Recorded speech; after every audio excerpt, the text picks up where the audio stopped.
момента се намираме в горски разсадник Димитровград. Занимаваме се с производство на фиданки за нуждите на държавните лесничейства.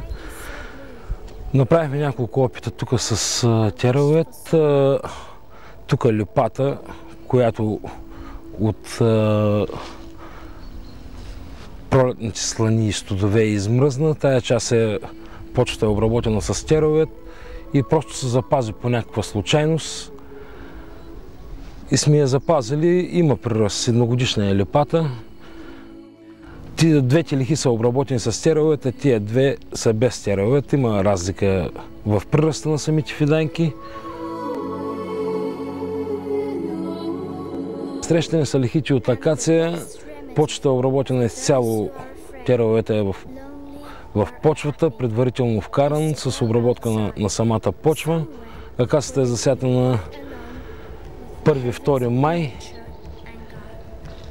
В почивните ни даже се наложи да работим. Приръстът е видимо голям.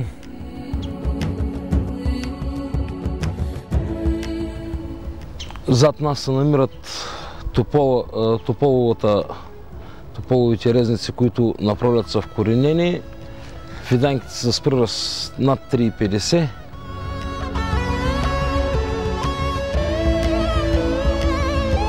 В момента се намираме пред атлаския кедър, който е залесен след 25 юни, където е противопоказно за залесяване, третирана с тераует.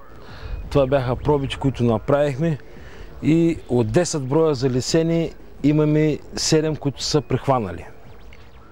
Приръстът също е на лице, около 20 см приръст за един вегетационен период, което за кедъра е много добре.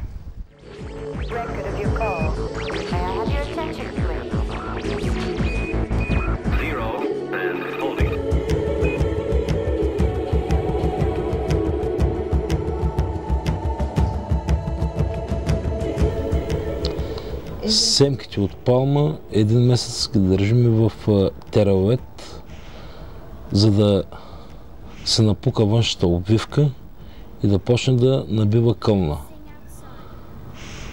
След това и след месец поставяме самите семки в пръс с влага, където кълнат вече почва да наедрява. След наедряването на кълна поставяме семката в друга саксия и палмата е вече на 3 месеца.